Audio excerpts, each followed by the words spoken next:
Have you ever failed? Not a small mistake, but a catastrophic, soul-crushing failure.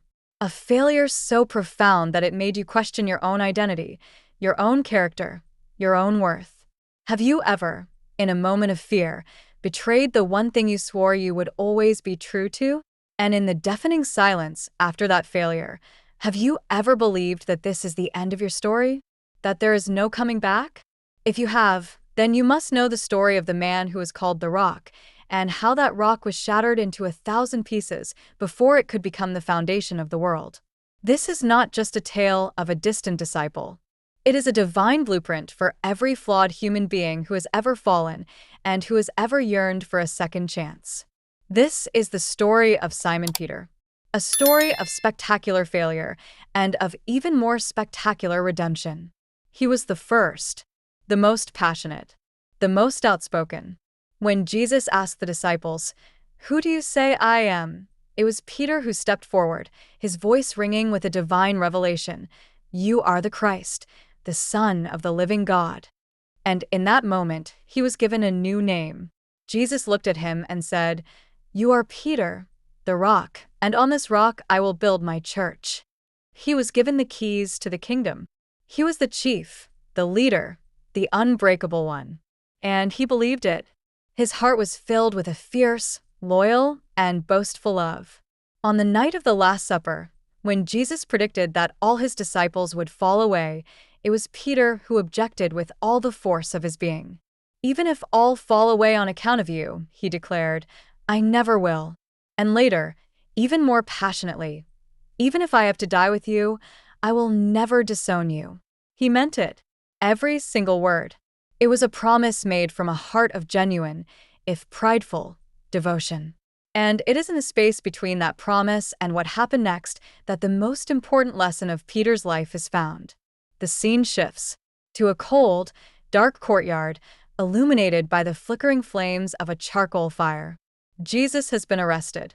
The disciples have scattered. But Peter, in a final act of conflicted courage, has followed at a distance.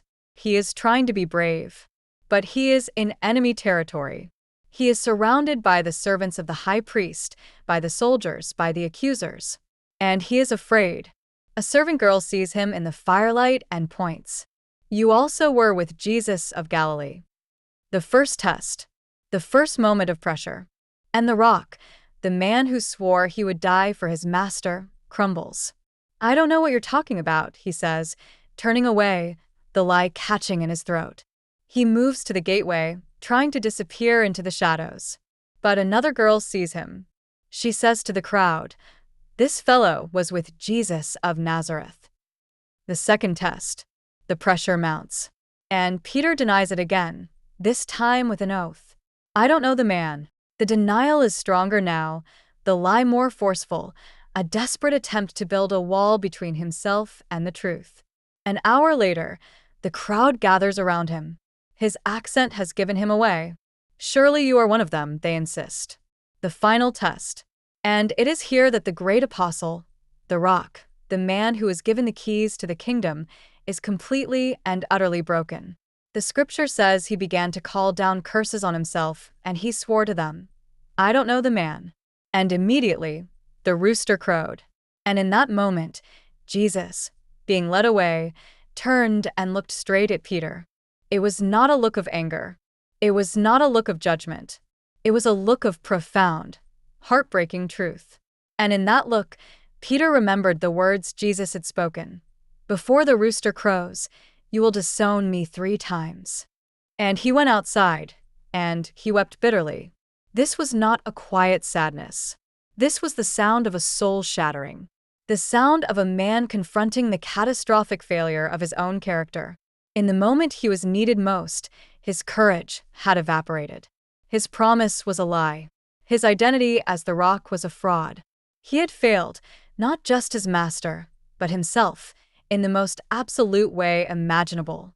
We have all had moments where our fear was greater than our faith, where we have denied our deepest convictions to save ourselves.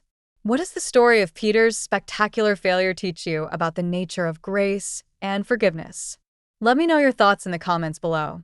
This is the end of the story, for the proud fisherman Simon. But it is the beginning of the story for the Apostle Peter. Because his story is not defined by his failure. It is defined by what happened next. The scene shifts again to another charcoal fire on the quiet shores of the Sea of Galilee after the resurrection. The disciples have been fishing all night and caught nothing. A figure on the shore calls out to them, tells them to cast their net on the other side. They do, and the net is so full of fish they cannot haul it in. And in that moment of miraculous abundance, they know it is the Lord. And Peter, the same impulsive, passionate Peter, throws himself into the water and swims to shore. He is no longer the proud boaster. He is a broken man, a man who knows the true depth of his own weakness, coming to face the master he had denied. He is not expecting a promotion. He is expecting a judgment. And Jesus looks at him, not with accusation, but with a question. A question he will ask 3 times. "Simon, son of John," he says gently, "do you love me?" One question for every denial. One act of restoration for every act of betrayal. And Peter, his heart aching with the memory of his failure, can no longer boast of his strength.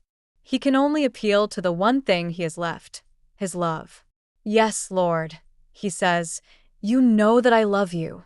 And with each answer, Jesus gives him not a condemnation, but a commission. "Feed my lambs. Take care of my sheep. Feed my sheep." The rock that had been shattered was now being rebuilt. But it was being rebuilt on a new foundation.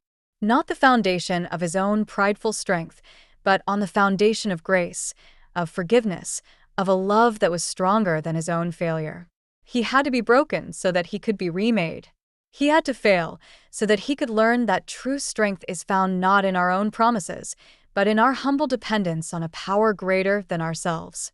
The story of the flawed disciple is the story of us all. It is a profound and hopeful reminder that your greatest failure is never the end of your story. In fact, it is often the necessary beginning. It is the crucible that burns away your pride and forges the unbreakable, humble, and powerful spirit of a true leader. Your deepest wound can become the source of your greatest strength. If this story has inspired you, and you want to continue exploring the timeless truths of these great sagas, please give this video a like and subscribe to our channel. Join us as we continue to uncover the wisdom that turns our failures into our greatest triumphs.